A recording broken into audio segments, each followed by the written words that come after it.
Good afternoon, my dear students. In last class, we had a discussion from economy, second PUC part first. Second PUC syllabus alli economy two parts barutte. First one is microeconomics, second one is macroeconomics, isn't it? So the first part, now beginning introduction saying, what do you mean by economy? Yes, what do you mean by economy? What do you mean by economy? ನಾನು last ಕ್ಲಾಸಲ್ಲಿ ಹೇಳಿದ್ದೀನಿ. ಯಾಕೆ ಹೇಳ್ತಾ ಇದ್ದೀನಿ ಅಂದರೆ ಮತ್ತೊಮ್ಮೆ ಎಕ್ಸಾಮಲ್ಲಿ ನಾನು ಹೇಳಿರ್ತಕ್ಕಂಥದ್ದಲ್ಲಿ ಒಂದು ಕ್ವಶನ್ ಮತ್ತು ಎರಡು ಕ್ವಶನ್ಸ್ ಡಿಫ್ರೆಂಟ್ ಆಗಿರುತ್ತೆ, ಅದನ್ನು ನಾನು ನೆನಪಿಟ್ಕೋಬೇಕು. ಅರ್ಥ ಆಯ್ತಲ್ಲ? What you mean by economy? Economy means how economic activities contributed in a nations, like mobilize the resources and allocation the resources from among the peoples, among the resources. ಅಂದರೆ ಇರ್ತಕ್ಕಂಥ ಸಂಪನ್ಮೂಲಗಳು ಮತ್ತು ಅಲ್ಲಿರ್ತಕ್ಕಂಥ ಜನರಿಗೆ ಯಾವ ರೀತಿ ಅಲೋಕೇಶನ್ ಮಾಡ್ತಕ್ಕಂಥದ್ದು, ಅಲೋಕೇಶನ್ ಮಾಡೋದಕ್ಕೆ how economic activities are done, isn't it? How economic activities are contributed ಅಂತಂದ್ರೆ ಯಾವ ರೀತಿ ಅಲ್ಲಿ economic activities are held, economic activities are running ಅಂತ ಹೇಳ್ತೀವಿ.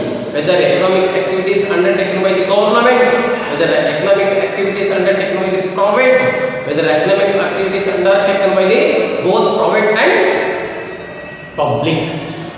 So idu who can ruled by the economy? Yes, who can ruled by the economy? How can their implementation rules and regulations, collection the resources, collect the resources and distribute the resources among the peoples in a country, among the peoples and among the sector. Among the peoples ಅಂದ್ರೆ ರಾಷ್ಟ್ರದಲ್ಲಿರ್ತಕ್ಕಂಥ ಎಲ್ಲೋ ಜನರು, ಮತ್ತೆ sectors ಅಂದ್ರೆ in a nation, every nation have 3 sectors, but they separately have different sectors. ಅಂದ್ರೆ ಅವು ತಮ್ಮದೇ ಆದಂತಹ ಕ್ಷೇತ್ರವನ್ನು ಒಳಗೊಂಡಿರ್ತವೆ. about the having minerals, having the resources, having the natural resources. ಈಗ suppose example, Iran, these such countries having only for crude oils only. Here no other resources are there. But America and India, China, these such countries have different types of resources. Here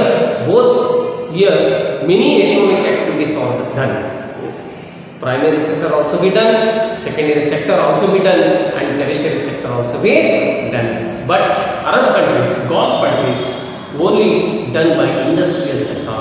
Here no agriculture sectors are not well developed.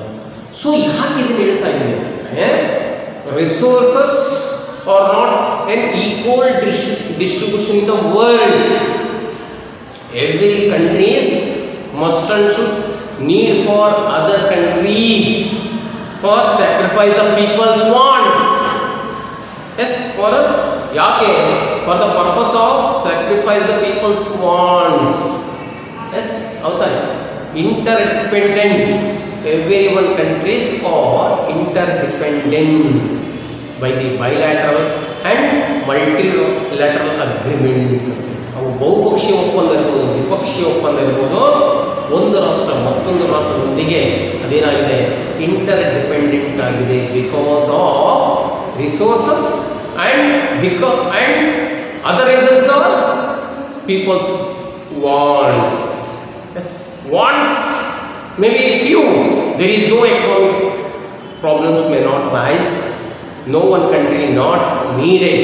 ಯಾವುದೇ ರಾಷ್ಟ್ರ ಬೇಕಾಗಿರಲಿಲ್ಲ. ಯಾವಾಗ ಜನರ ಬಯಕೆಗಳು ಅಪರಿಮಿತವಾಗಿದ್ದವು, ಅದರಿಂದ ರಾಷ್ಟ್ರಕ್ಕೆ ಏನು ಬೇಕು ಅಂತಂದರೆ ಒಂದು ರಾಷ್ಟ್ರ ಇನ್ನೊಂದು ರಾಷ್ಟ್ರಕ್ಕೆ ಸಹಾಯವನ್ನು ಮಾಡಬೇಕು. ಅನ್ನೋದು ಬಂತು. ದಟ್ ಈಸ್ ಅದಕ್ಕೋಸ್ಕರವೇ each and every countries dependent may not independent. Yes, the world, every country should be dependent, may not independent ಅಂತ ಹೇಳ್ತಾರೆ. ನಾನು ಲಾಸ್ಟ್ ಕ್ಲಾಸಲ್ಲಿ ಹೇಳಿದ್ದೀನಿ ಎಕಾನಮಿ ಅಂದರೆ what do you mean by economy?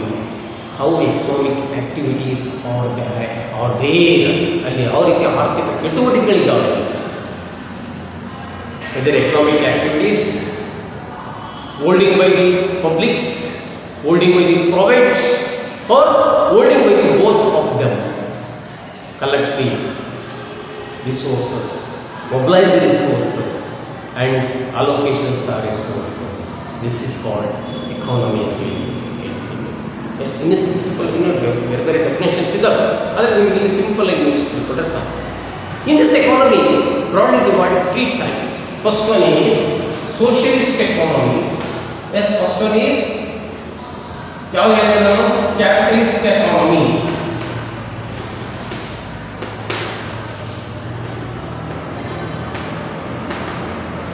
Socialist economy. Third one, mixed economy. Yes. First one is capitalist economy. ಬಂಡವಾಳಶಾಹಿ ಆರ್ಥಿಕ ವ್ಯವಸ್ಥೆ. Yes, second one socialist economy. Third one mixed economy.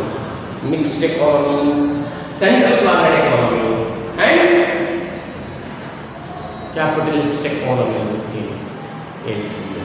So last question, capitalist economy, economic activities under complete control by the private peoples or capitalist peoples. This is called capitalist economy. And next, ಬಂಡವಾಳಶಾಹಿ ಆರ್ಥಿಕ ವ್ಯವಸ್ಥೆ ಅಂತ ಕರಿತೀವಿ.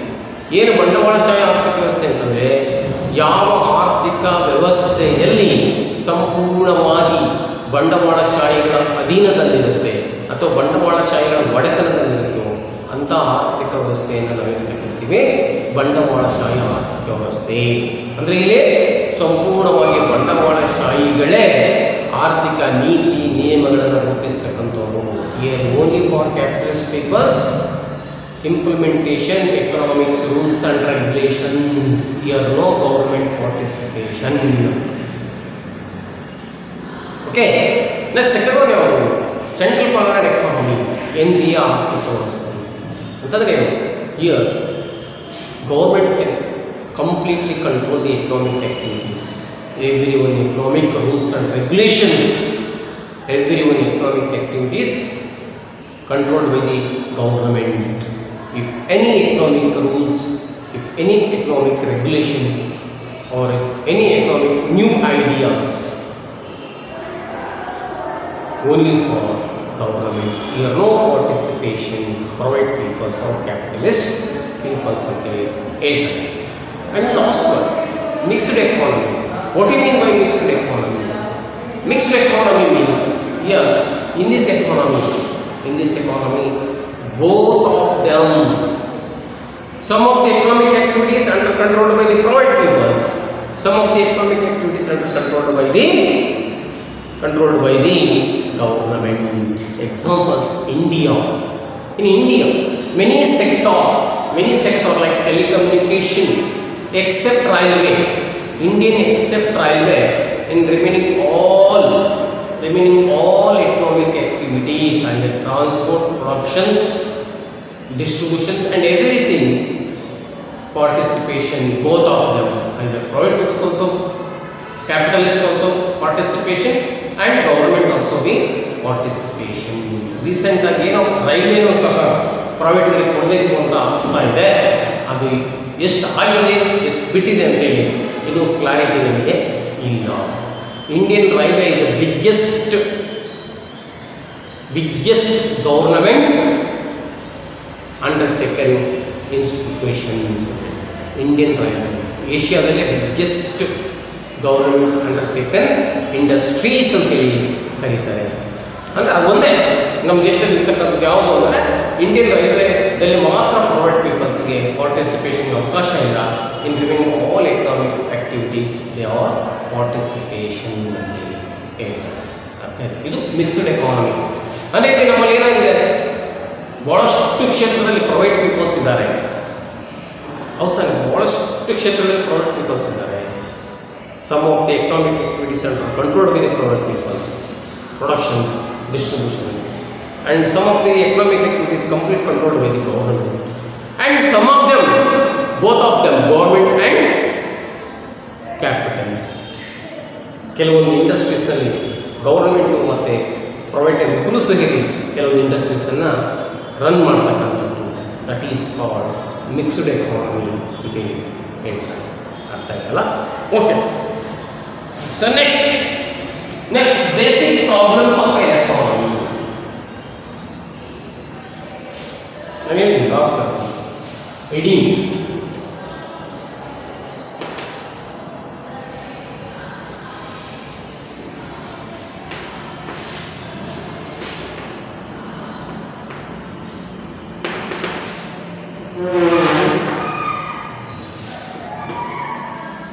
three basic problems of an economy.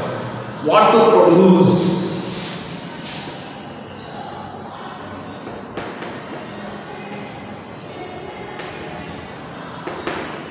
second one, how to produce,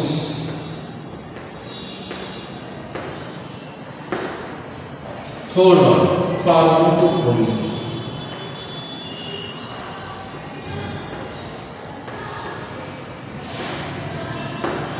yes, ಏನನ್ನು ಉತ್ಪಾದಿಸಬೇಕು, ಹೇಗೆ ಉತ್ಪಾದಿಸಬೇಕು, ಮತ್ತೆ ಯಾರಿಗಾಗಿ ಉತ್ಪಾದಿಸಬೇಕು.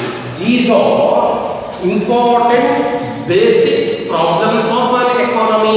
Every one economy, not only in India,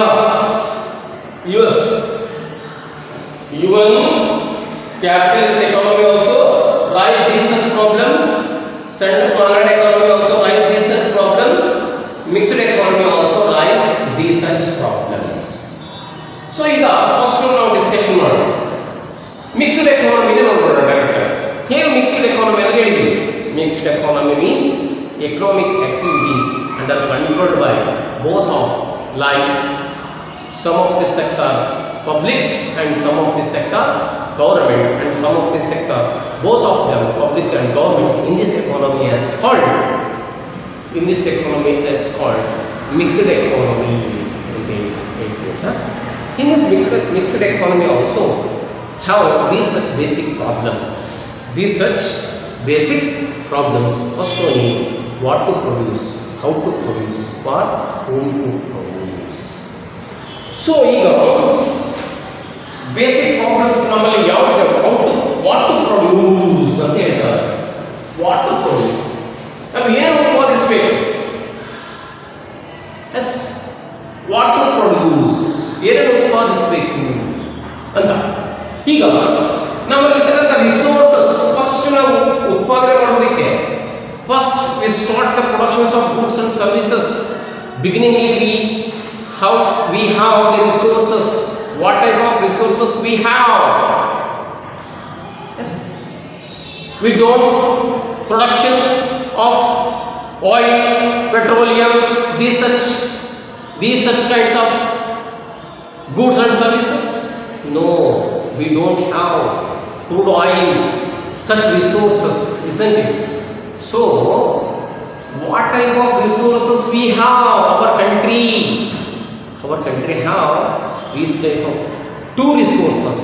One is mainly agriculture. Yes, one is mainly agriculture, and second one is we have good mineral resources. Mineral resources like iron, coal, yes, abraca, gold, and these such minerals. Outan manganese. So these such resources we have, isn't it? So then we can produce these type of goods and services. We produce this type of goods and services, isn't it? Our country have major land for agriculture. and only few minerals resources. Only for few mineral resources, isn't it? So we can produce this such resources, goods and services. ಯಾವ resources availability ಇದೆ, what type of resources we have available, that type of goods and services we are produced. Yes, that type of goods and services we are produced. ಅರ್ಥ ಆಯ್ತಾ ನಿಮಗೆ?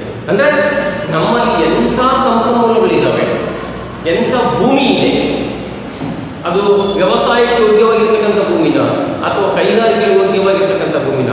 ನಮ್ಮಲ್ಲಿ ಹೆಚ್ಚು ಭೂಮಿ ಯಾವುದಕ್ಕೆ ಯೋಗ್ಯವಾಗಿದೆ ಅಂತಂದರೆ ವ್ಯವಸಾಯಕ್ಕೆ ಯೋಗ್ಯವಾಗಿರ್ತಕ್ಕಂಥ ಭೂಮಿ ಇದೆ. ಸೊ ಹಾಗಾಗಿ ನಾವು ಕೃಷಿ ಉತ್ಪಾದನೆ ಅಧಿಕ ಮಾಡ್ಕೊಂಡು we are produce agriculture food grains. Yes, agriculture food grains ಅಂತ ಹೇಳ್ತಾರೆ ಅಂತ. ಮತ್ತು ಮಿನರಲ್ಸ್ ರಿಸೋರ್ಸಸ್ ಯಾವುದಿದೆ ನಮ್ಮಲ್ಲಿ ಜಾಸ್ತಿ ಸಿಗ್ತಕ್ಕಂಥದ್ದು, ಕೋಲ್ ಮಿನರಲ್ ರಿಸೋರ್ಸಸ್ ಇರ್ಬೋದು, ಕಲ್ಲಿದ್ದಲಿರ್ಬೋದು, ಐರನ್ ಸ್ಟೀಲ್ ಇರ್ಬೋದು, ಮ್ಯಾಂಗನೀಸ್ ಇರ್ಬೋದು. ಸೊ ಇಂತಹ ಇಂಡಸ್ಟ್ರೀಸನ್ನು ನಾವೇನು ಮಾಡಬೇಕು, ನಮ್ಮಲ್ಲಿ ಸ್ಥಾಪನೆಯನ್ನು ಮಾಡಬೇಕು.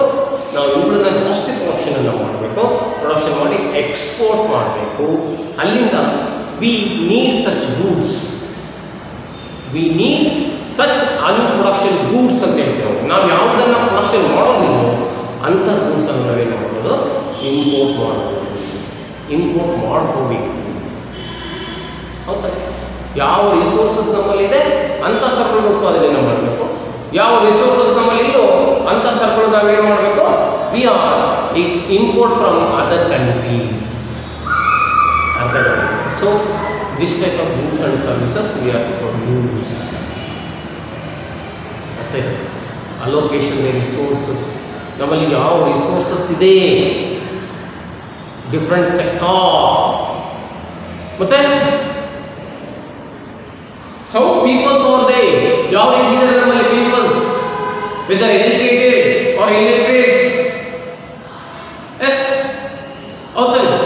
ಎಷ್ಟು ಜನ ಲಿಟ್ರೇಟ್ ಇದ್ದಾರೆ, ಎಷ್ಟು ಜನ ಇಲಿಟ್ರೇಟ್ ಇದ್ದಾರೆ, ಅವರಿಗೆ ಯಾವ occupations are suitable. Yes, whether agriculture productions, it is purely depends on what water sources. Indian major agriculture productions depends on monsoon, isn't it? Monsoon, gambling for monsoon in Indian agriculture. So ಇವೆಲ್ಲದೂ so ಹಾಗಾಗಿ finally ಒಂದು conclusion ಬರ್ತಾರೆ, ನಮ್ಮಲ್ಲಿ ಯಾವ resources ಇದೆ, ಯಾವ ರೀತಿ ಸರಕುಗಳ ಉತ್ಪಾದನೆ ಮಾಡಬೇಕು, ಅವುಗಳನ್ನು ನಾವು ಉತ್ಪಾದಿಸಬೇಕು.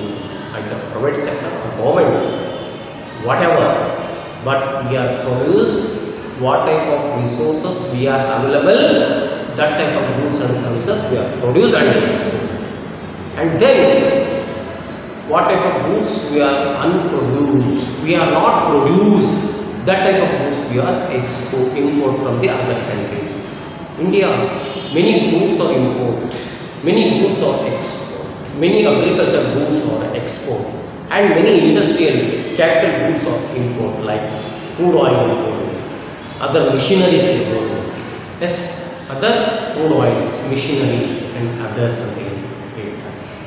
ಅರ್ಥ ಇದು ವಾಟ್ ಟು ಪ್ರೊಡ್ಯೂಸ್, ಏನನ್ನು ಉತ್ಪಾದಿಸಬೇಕು. Next secondly how to produce, ಯಾವ ರೀತಿ ಉತ್ಪಾದನೆ ಮಾಡಬೇಕಾದ್ರೆ, ಹೇಗೆ ಉತ್ಪಾದಿಸಬೇಕು, ಹೋಲ್ಸೇಲ್ ಉತ್ಪಾದನೆ ಮಾಡಬೇಕಾಗುತ್ತಾ ಇಲ್ಲ. ಹೌ ಟು ಪ್ರೊಡ್ಯೂಸ್ ಅಂದರೆ technology is most important. Technology, experience, ಅಗ್ರಿಕಲ್ಚರಲ್ಲಿ ಏನು ಬೇಕು ಅಂದರೆ ಎಕ್ಸ್ಪೀರಿಯನ್ಸ್ ಆ್ಯಂಡ್ ಟೆಕ್ನಾಲಜಿ ಬೇಕು.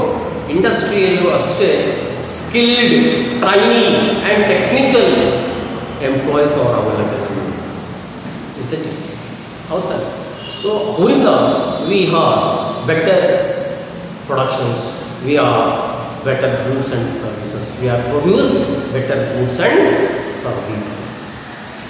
Okay, so here how to produce is most important for technology.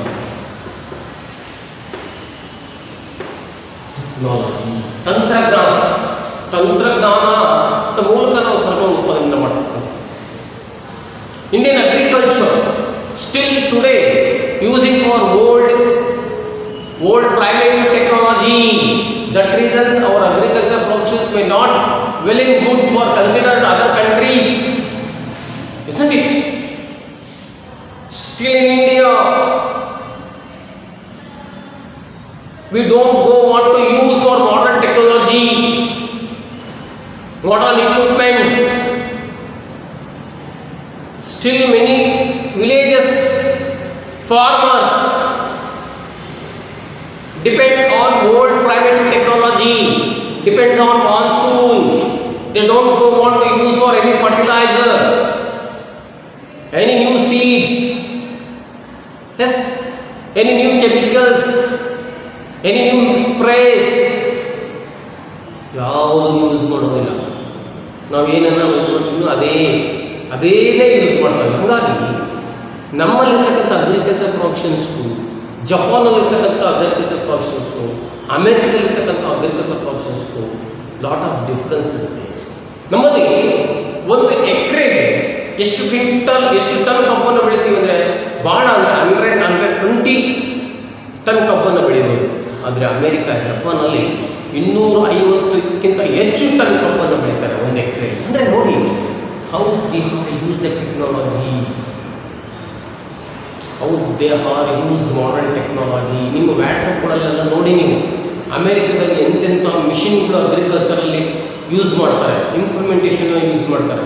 ನಮ್ಮಲ್ಲಿ ಒಂದು ಟ್ರ್ಯಾಕ್ಟರ್ ಸಹ ನಮ್ಮ ಇಂಡಿಯಾದಲ್ಲಿ ಅಂಥವುದಿಲ್ಲ, ಒಂದು ಸಹ ಫೀಡನ್ನು ಮಾಡ್ತಕ್ಕಂಥ ಮಿಷಿನ್ಸ್ ಇಲ್ಲ.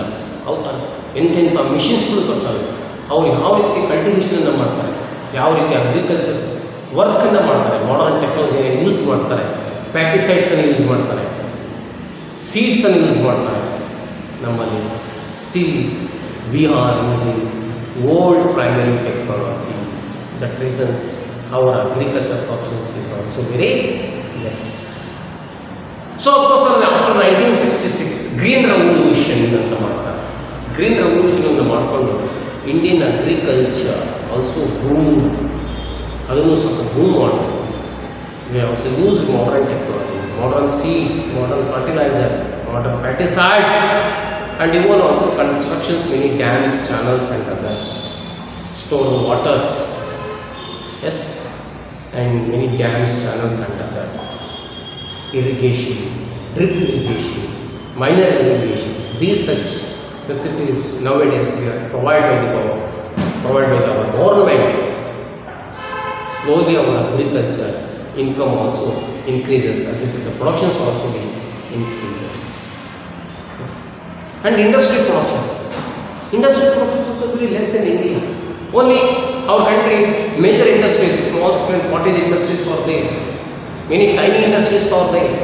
These such industries are mainly man-made industries, man labor industries. ಅಮೆರಿಕದಲ್ಲಿ 10 ಜನ ಒಂದು ದೊಡ್ಡ ಫ್ಯಾಕ್ಟ್ರಿನ ಮಾಡ್ತಾರೆ. ನಮ್ಮಲ್ಲಿ ಒಂದು ದೊಡ್ಡ ಫ್ಯಾಕ್ಟ್ರಿಗೆ 3000 ಜನ 5000 ಜನ ಇರ್ತಾರೆ. ಅಂದರೆ America only few peoples lead big industries, big machineries. ನಮ್ಮಲ್ಲಿ because of less training, less technology, and we don't have any big machineries. Still we are man made work, many industries ಅಂತ ಹೇಳಿ. ಸೊ ಇಂಡಸ್ಟ್ರೀಸಲ್ಲೂ ಪ್ರೊಡಕ್ಷನ್ಸಲ್ಲೂ ನಮ್ಮ ದೇಶ ಏನಾಗಿದೆ, ಹಿಂದುಳಿದಿದೆ ಅಂತ ಹೇಳಿ ಹೇಳ್ತಕ್ಕಂಥ. So recently we are also import many machineries, many modern equipments, many modern machineries from the abroad, yes, for developments of industries ಅವರ. ಇದು how to produce. Here produce most important depends on technology. If we are using modern technology, definitely we are produce good and more goods and services. If we are using old primitive technology, we are productions less and less profit. When we are using more modern technology and more profit. ಆಧುನಿಕ ತಂತ್ರಜ್ಞಾನವನ್ನು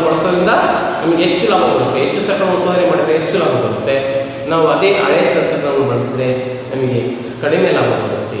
ಇದರಿಂದ ನಾವೇನಾಗಿರ್ತೀವಿ, we are still under developed. Our per capital income and national income same as it is moving ಅಂತೇಳಿ ಹೇಳ್ತಾರೆ. Next, for whom to produce, ಯಾರಿಗೆ ಉತ್ಪಾದಿಸಬೇಕು? Yes, for whom to produce. Productions of goods and services not a similar, not a unique country. ಈಗ suppose ಒಂದು example ಹೇಳಿ, in India many peoples are rich peoples, many peoples are mid peoples, middle class peoples, many peoples are poor class peoples. If an industry productions of goods and services, it should be reach all the peoples, all these such categories, all these such three categories, rich. Second one, middle class and poor. Yes. ನಾವು ಯಾವುದೋ ಸರಕನ್ನು ಉತ್ಪಾದನೆ ಮಾಡ್ತಾ ಇದ್ದೀವಂದ್ರೆ the goods can be reach all the peoples, isn't it? It is a welfare. It is a welfare. It is a country welfare. ಯಾರಿಗೂ ಒಬ್ಬರಿಗೆ it is not welfare, not well-being in the country. ಈಗ suppose ಒಂದು example ಕೊಡ್ತೀನಿ. ಈಗ ಒಂದು TV, ಒಂದು LCD TV, ಅದರಲ್ಲಿ 2 ಲಕ್ಷದಿಂದ ಹಿಡಿದು 2 lakhs ಹಿಡಿದು 10,000 ತನಕ ಇದ್ದಾವೆ LCD. ಹೌದಾ? ಈ ಟಿವಿಯಲ್ಲಿ ಅದೇ ಪ್ರಾಬ್ಲಮ್ ಬರುತ್ತೆ, ಈ ಟಿವಿಲಿ ಅದೇ ಪ್ರಾಬ್ಲಮ್ ಬರುತ್ತೆ. ಹೌದಾ? ಸೊ ಈ ಟಿವಿನ who can buy this LCD, who can buy ಅಂದ್ರೆ it can be buy by decent people, it can be buy decent people and near 1 lakh by decent, isn't it? ಅಂದ್ರೆ all the peoples should reach the goods and services. ಎಲ್ಲರಿಗೂ ಸರಕು ಮತ್ತು ಸೇವೆಗಳು reach ಆಗಬೇಕು. that means government taken good steps. Goods are produced, it should be reach all the students, all the peoples in the nations. ಯಾರಿಗೋ ಒಬ್ಬರಿಗೆ ಮಾಡಿದರೆ ಅದೇನಾಗುತ್ತೆ, ಪಾರ್ಸಾಲಿಟಿ ಆಗುತ್ತೆ. ಅದು it can create many problems in the countries. ಅದು ಅನೇಕ ಸಮಸ್ಯೆಗಳು ಮತ್ತೆ ಕ್ರಿಯೇಟ್ ಮಾಡುತ್ತೆ. ಹಾಗಾಗಿ ಏನು ಮಾಡ್ತಾರೆ, ನೀವು ಯಾವುದೇ ಗೂಡ್ಸನ್ನು ನೋಡಿ, goods are produce different types, different price ಅಂತ ಹೇಳ್ತಾರೆ. 1 ಕೋಟಿ ರೂಪಾಯಿ ಕಾರ್ ಇದೆ, 5 ಲಕ್ಷ ರೂಪಾಯಿ ಕಾರ್ ಇದೆ, 3 ಲಕ್ಷ ರೂಪಾಯಿ ಕಾರೂ ಇದೆ. ಅವ್ರು ತಾನೆ ಯಾರು ಅವರ purchasing power, who can have their purchasing power, have the purchasing power, they can purchase goods and services. ಯಾವುದೇ ಕಾರಲ್ಲಿ ಹೋದ್ರೂ ನಾವು ಬೆಂಗಳೂರನ್ನು ಹೋಗ್ತೀವಿ, ಕೆಲವೊಂದು ಕಾರಲ್ಲಿ ಹೋದರೆ ಸ್ಪೀಡಾಗಿ ಹೋಗ್ತೀವಿ, ಆರಾಮಾಗಿ ಹೋಗ್ತೀವಿ. ಇನ್ನು ಕೆಲವೊಂದು ಕಾರಲ್ಲಿ ಹೋದರೆ ಸ್ವಲ್ಪ ನಿಧಾನವಾಗಿ ಹೋಗ್ತೀವಿ, ಲೆಸ್ ಕಂಫರ್ಟಬಲ್ ಇರ್ಬೋದು, ಕೆಲವೊಂದು ಮೋರ್ ಕಂಫರ್ಟಬಲ್ ಇರ್ಬೋದು. It is not problem, but the things should reach all the peoples. ಅಂದರೆ ಎಲ್ಲರಿಗೂ ಅದು ಅನ್ನೋದೇ ಒಂದು. ನೀವು ಫುಡ್ ಗ್ರೇನ್ಸ್ ತಗೊಳ್ಳಿ, ಅಥವಾ ಒಂದು ವೆಹಿಕಲ್ಸ್ ತಗೊಳ್ಳಿ, ಒಂದು ಇಂಡಸ್ಟ್ರಿಯಲ್ ಗೂಡ್ಸ್ ತಗೊಳ್ಳಿ, ಯಾವುದೇ ತಗೊಳ್ಳಿ, ಒಂದು ಟಿವಿ ತಗೊಳ್ಳಿ, ಒಂದು ವಾಷಿಂಗ್ ಮಿಷಿನ್ ತಗೊಳ್ಳಿ, ಒಂದು ಮಿಕ್ಸರ್ ತಗೊಳ್ಳಿ, ಒಂದು ಐರನ್ ಬಾಕ್ಸ್ ತಗೊಳ್ಳಿ. ಹೌದಾ? ಎಲ್ಲ ಈಗ ಸಪೋಸ್ ಒಳ್ಳೆ ಎಕ್ಸಾಂಪಲ್ ಇತ್ತು, second P U C first P U second P U ಸಿಲಿ ಓದ್ತಕ್ಕಂಥ ಸ್ಟೇಟ್ ಸಿಲೆಬಸ್ ಎಲ್ಲರಿಗೂ ಒಂದೇ. ಕೆಲವೊಂದು ಮಕ್ಕಳು ಒಳ್ಳೆ ಸ್ಕೂಲಲ್ಲಿ ಓದ್ತಾರೆ, ಕೆಲವೊಂದು ಮಕ್ಕಳು 70,000 ಫೀಸ್ ಕಟ್ತಾರೆ, ಕೆಲವೊಂದು ಮಕ್ಕಳು 1 ಲಕ್ಷ ಫೀಸ್ ಕಟ್ತಾರೆ, ಕೆಲವೊಂದು ಮಕ್ಕಳು 50,000 ಫೀಸ್ ಕಟ್ತಾರೆ, ಕೆಲವೊಂದು ಮಕ್ಕಳು 500 ರೂಪಾಯಿ ಫೀಸ್ ಕಟ್ತಾರೆ. ಎಲ್ಲರಿಗೂ ಸಿಲೆಬಸ್ ಒಂದೇ. ಸೆಕೆಂಡ್ ಪಿ ಯು ಸಿ ಕಾಮರ್ಸಲ್ಲಿ ಎಕನಾಮಿಕ್ಸ್ ಸಿಲೆಬಸ್ ನಮ್ಮ ಸ್ಟೇಟಲ್ಲಿ ಎಲ್ಲರಿಗೂ ಒಂದೇ ಸಿಲೆಬಸ್ ಇರುತ್ತೆ. ಒಂದೇ ದಿವಸ ಎಕನಾಮಿಕ್ಸ್ ಸಬ್ಜೆಕ್ಟ್ ಎಕ್ಸಾಮ್ ನಡೆಯುತ್ತೆ. Why they are going to other colleges? Because of they purchasing power, having the capacity and knowledge, yes and other reasons. ಹೌದಾ? ಆ ರೀಸನ್ಸಿಂದ ಅವರು ಹೋಗ್ತಕ್ಕಂಥದ್ದು. ಎಲ್ಲಿ ಕ್ವಾಂಟಿಟಿ, ಒಬಿಡಿಯನ್ಸ್, ನಾಲೆಜ್, ಎಲ್ಲಿ ಅವರಿಗೆಲ್ಲ ಡಿಫ್ರೆಂಟ್ ಟೈಪ್ಸ್ ಆಫ್ ಟ್ರೈನಿಂಗ್ಸ್ ಎಲ್ಲೆಲ್ಲಿ ಸಿಕ್ತು ಅಲ್ಲಲ್ಲಿ ಅವರು ಹೋಗ್ತಾರೆ ಅಂತ ಹೇಳ್ತಾರೆ. ಹೌದಾ? ಈ ರೀತಿ ನಾವು ಸರ್ವಿಸನ್ನು ಈಗ ಟ್ರೈನ್ ತಗೊಳ್ಳಿ, ಟ್ರೈನಲ್ಲಿ ಇಲ್ಲಿಂದ ನೀವು ಬೆಂಗಳೂರಿಗೆ ಹೋದರೆ ಒಂದೇ ಟ್ರೈನಲ್ಲಿ 3 ರೀತಿ ಇದೆ.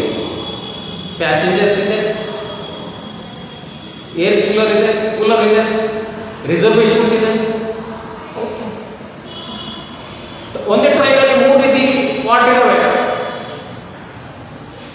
ಒಂದು ಸಿಲ್ವರ್ ಟ್ಯಾಕ್ಸಲ್ಲಿ ಹೋಗಿ ನೀವು ಬಾಲ್ಕನಿ ಇದೆ, ಸೆಕೆಂಡ್ ಕ್ಲಾಸ್ ಇದೆ, ಹೌದಾನೆ? ಸೊ ಹಂಗೆ ಎಲ್ಲ ಕಡೆಗೂ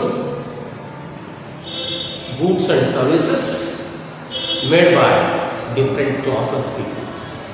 Different classes peoples ಅಂತ ಹೇಳ್ತಾರೆ ನಾವು. Different classes ಅಂದರೆ maybe rich, maybe middle, maybe poor peoples also have the goods and services.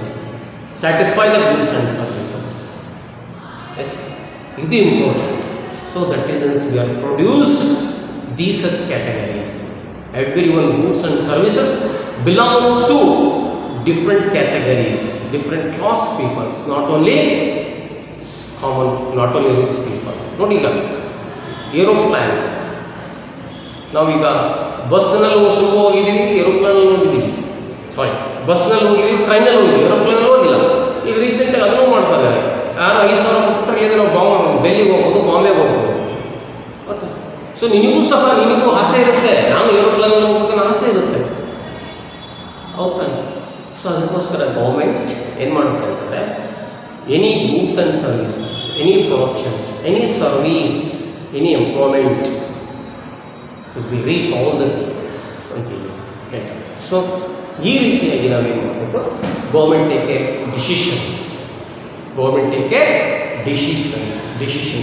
For whom to produce our goods and services. Goods and services produce all the peoples in the country, all the classes in the country, not only classes, not only as persons in the country. ಅರ್ಥ ಆಯ್ತಲ್ಲ? ಇಷ್ಟು ಅರ್ಥ ಆಯ್ತು. ಇದು basic problems of an economy. What to produce, how to produce, for whom to produce. Yes, what to produce, how to produce and whom to produce. ಇದು ಯಾವುದರಲ್ಲಿ? Mixed economy. Mixed ಎಕಾನಮಿಲಿ some of the goods also produced by both government and private. What to produce? Some of the industrial produced by the government and also private peoples. Some of the agricultures only farmers and private peoples, isn't it? Yes. And how to produce, ಯಾವ ರೀತಿ production ಮಾಡಬೇಕು? Yes, government take decisions produce these such goods. ನೋಡಿ, ಪ್ರತಿ ವರ್ಷವೂ ಹೊಸ ಗೂಡ್ಸನ್ನು produce ಮಾಡಬೇಕು. ಒಂದೇ ಗೂಡ್ಸನ್ನು ಈ ವರ್ಷ 2019-20 ಏನು ಗೂಡ್ಸನ್ನು ಪ್ರೊಡ್ಯೂಸ್ ಮಾಡಿರ್ತೀವಿ, ನೆಕ್ಸ್ಟ್ ಇಯರ್ ಅದೇ ಗೂಡ್ಸನ್ನು ಪ್ರೊಡ್ಯೂಸ್ ಮಾಡೋಂಗಿಲ್ಲ. ಬೇರೆ ಗೂಡ್ಸನ್ನು ಅದೇ ಟೆಕ್ನಾಲಜಿಯಲ್ಲಿ ಬೇರೆ ಗೂಡ್ಸನ್ನು ಪ್ರೊಡ್ಯೂಸ್ ಮಾಡಬೇಕು. ಅದು take a government decisions. Yes, ಹೌದಾ?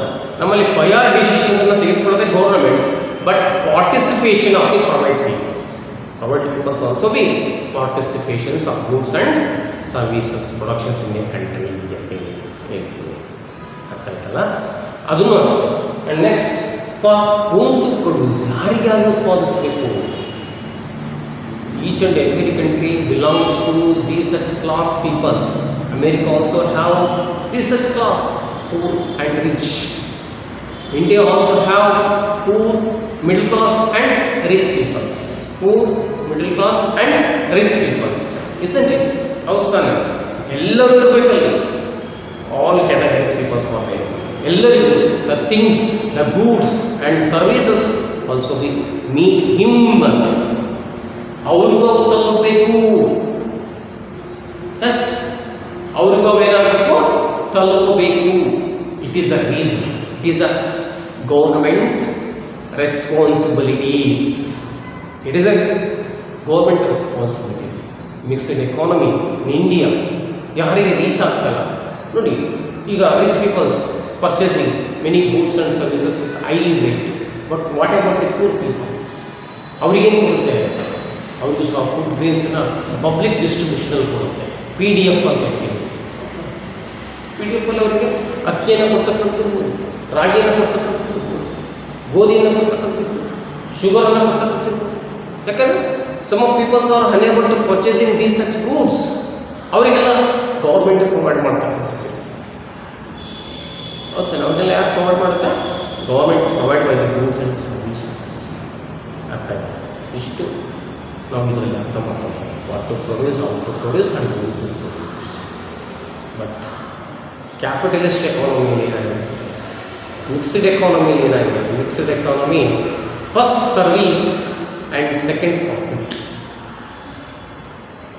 Government main intention provide the people's welfare. First, provide all services to these peoples, and second, profit. But capitalist economy, who can take a major decisions ಅಂತಂದರೆ ಪ್ರೊಡಕ್ಷನ್ಸಲ್ಲಿ ಯಾರು decision ತಗೊಳ್ತಾರೆ? Capitalist ಪೀಪಲ್ಸೇ ತಗೊಳ್ತಾರೆ. Out to ಪ್ರೊಡ್ಯೂಸಲ್ಲಿ ಅವರೇ ತಗೊಳ್ತಾರೆ, out to produce ಅವರೇ ತಗೊಳ್ತಾರೆ. But mixed ಎಕಾನಮಿಲಿ ಅದಾಗೋದಿಲ್ಲ. Every goods should be reach everyone across peoples. The goods are harmless in the peoples and harmless in the societies. ಯಾವುದೇ ಗೂಡ್ಸ್, ಸಪೋಸ್ ಈಗ ಅಫೀಮ್, ಡ್ರಗ್ಸ್, ಇಂಥ ಗೂಡ್ಸನ್ನು ಯಾರು ಪ್ರೊಡಕ್ಷನ್ ಮಾಡಿದ್ರೆ ಅವ್ರ ಮೇಲೆ ಆ್ಯಕ್ಷನ್ ತೆಗೆದುಕೊಂಡಿದ್ದಾರೆ. ಬಟ್ ಕ್ಯಾಪಿಟಲಿಸ್ಟ್ ಎಕಾನಮಿಯಲ್ಲಿ ಹಾಗಾಗೋದಿಲ್ಲ. ಅಲ್ಲಿ ಅವರು ಯಾಕಂದರೆ ಲಾಭನೇ ಮಾಡ್ಕೋಬೇಕು ಅನ್ನೋ ಉದ್ದೇಶ ಇತ್ತು ಅಂದರೆ ಅವರು ಅದನ್ನೇ ಪ್ರೊಡಕ್ಷನನ್ನು ಮಾಡಬಹುದು. ಬಟ್ ಗೌರ್ಮೆಂಟ್ ಪಾರ್ಟಿಸಿಪೇಷನಲ್ಲಿ it is not well in good. ಅದು ಇರೋದಿಲ್ಲ ನಮ್ಮಲ್ಲಿ ಮಾತ್ರ, ಅದು ಅವರಲ್ಲಿ ಮಾತ್ರ ಹೋಗುತ್ತೆ. ನಮ್ಮಲ್ಲಿ ಏನಾಗಿರುತ್ತೆ ಅಂದರೆ ಯಾವ ಗೂಡ್ಸನ್ನು ಪ್ರೊಡಕ್ಷನ್ ಮಾಡಬೇಕು, what type of goods we are produce, ಮತ್ತು how to we are produce goods and services, it is completely decided by the government. Then peoples will be action the production of goods and services. But government control all the goods and services, productions, rules and regulations and everyone. Istu in what to produce and how to produce, for whom to produce ಅಂತ ಹೇಳೋದಕ್ಕೆ ಆಯ್ತಲ್ಲ. ಇಷ್ಟನ್ನು ನೀವು ನೋಡ್ಕೊಳ್ಳಿ. ಇದರಲ್ಲಿ next ನಿಮಗೆ next ಕ್ಲಾಸಲ್ಲಿ what types of economy, economics can be divide two types, micro economics and macro economics. ಅಂದರೆ ಏನು ಅಂತ ಹೇಳ್ತೀವಿ. ನೆಕ್ಸ್ಟ್ ಅದರಲ್ಲಿ ಮೈಕ್ರೋ ಆ್ಯಂಡ್ ಮ್ಯಾಕ್ರೋ ಅಂತ ತಿಳ್ಕೊಂಡ ಮೇಲೆ ಮುಂದೆ